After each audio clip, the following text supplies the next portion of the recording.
విచ్చేసినటువంటి మీడియా మిత్రులకు మరియు సూర్యాపేట పట్టణ ప్రజలకు ప్రతి ఒక్కరికి నమస్కారాలు తెలియజేసుకుంటున్నాం. ముఖ్యంగా గత నెలలో జరిగినటువంటి అవిశ్వాస కార్యక్రమానికి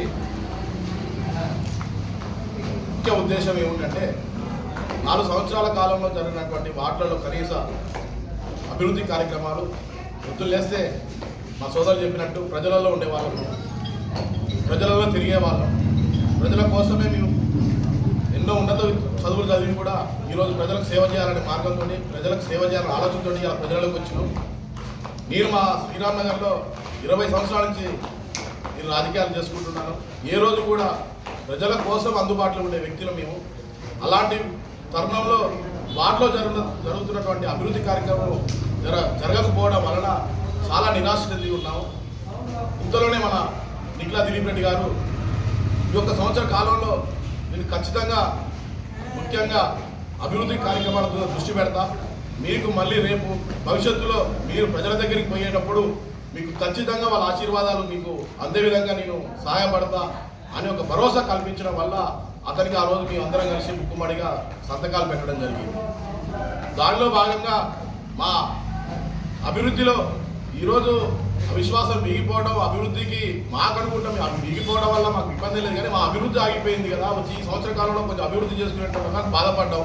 మాకు ప్రజలలో సమస్యలు, కొన్ని చిన్న చిన్న సమస్యలు, రోడ్లు, డ్రైనేజీలు, కొన్ని సమస్యలు తీరు కదా. మళ్ళీ మేము ఈజీగా మళ్ళీ ప్రజల దగ్గరికి పోయి ఆశీర్వాదం తీసుకునేటువంటి వాళ్ళు కూడా మమ్మల్ని ఆశీర్వదించే దిశగా మేము వెళదాం అనుకున్నప్పుడు మాకు ప్రజలకు ముఖ్యంగా మాకు అవి మిగిపోవడం వల్ల మాకు వచ్చిన దానికన్నా ప్రజలకు ఎక్కువ నష్టం జరిగిందని ఈ సందర్భంగా తెలియజేసుకుంటూ, మేము అయినా కానీ నిఖిలా దిలీప్ రెడ్డి గారు మిగిపోయినా కానీ వారికి మేము ఆ రోజు మాకు ధైర్యం ఇచ్చినందుకు, ఒక భరోసా ఇచ్చినందుకు వారి వెంటే మేము ఆ రోజు నుంచి కూడా ఈ రోజు వరకు కూడా ఆయన వెంటనే ఉండడం, వారి కౌన్సిలర్ గారు వెంటనే ఉండడం ఏం లేదు. భవిష్యత్తులో మనం మళ్ళీ చేసుకుందామని ఒకరికొకరు మీ అందరంగా ముక్కుమడిగా చర్చించుకోవడం జరిగిన సందర్భంలో తరుణంలో ఆ రోజు బీఆర్ఎస్ పార్టీలో ఉండి కూడా బీఆర్ఎస్ పార్టీలే మరి వేరే వ్యక్తులు కాకుండా బీఆర్ఎస్ పార్టీ అభ్యర్థిగా కూడా మేము ఒక ఆలోచన చేసినాం. ఆ రోజు చర్చలో భాగంగా బీఆర్ఎస్ పార్టీ అభ్యర్థి కదా, పార్టీకి వేరే పార్టీ కాదు కదా, మన పార్టీకి మనం మద్దతు తెలుపుకోకపోతే ఎట్లా అభివృద్ధి కూడా జరుగుతుంది కదా అనే ఆలోచనతో ఆ రోజు ముందర పోవడం. ఈరోజు అనుకోకుండా రాత్రి 8-9 మధ్యలో ప్రెస్ నోట్ చూడటం, అరే మీ ఇంతమంది అభివృద్ధి చేస్తా అని ముందరికి వచ్చి మీ వార్డులలో కనీస సౌకర్యాలు నేను అందిస్తా, సంవత్సర కాలంలో మీకు సహాయపడతా, మీకు ప్రతి విషయంలో నేను తోడ్పాటుగా ఉంటా అని చెప్పి మాకు ధైర్యం ఇచ్చినటువంటి వ్యక్తిని ఇలా నిర్మోహమాటంగా సస్పెండ్ చేయడం మాకు చాలా బాధ అనిపించింది. ఈ విషయంలో మేము రాత్రి మొత్తం చర్చ చేసుకోవడం జరిగింది. ఈ విషయంలో ముఖ్యంగా నిఖిలా దిలీప్ రెడ్డి గారికి మీ 15 మంది కౌన్సిలర్లు కూడా వారికి తోడ్పాటుగా ఉంటూ వారు రేపటి రోజున ఇవాళ వీలం చేసిరు, రేపు రాబోయే రోజుల్లో మాకు కూడా చేసే అవకాశాలు ఉన్నాయి. కాబట్టి దాన్ని ముందుగానే మేము కూడా చర్చ చేసుకొని మేము కూడా అతని పాటలోనే ఉండాలని ముఖ్యమంత్రిగా నిర్ణయం చేసుకొని అందరూ కూడా ఈరోజు పార్టీకి సభ్యత్వానికి రాజీనామా చేయాలని నిర్ణయించుకొని ఈ సందర్భంగా తెలియజేసుకుంటాడు.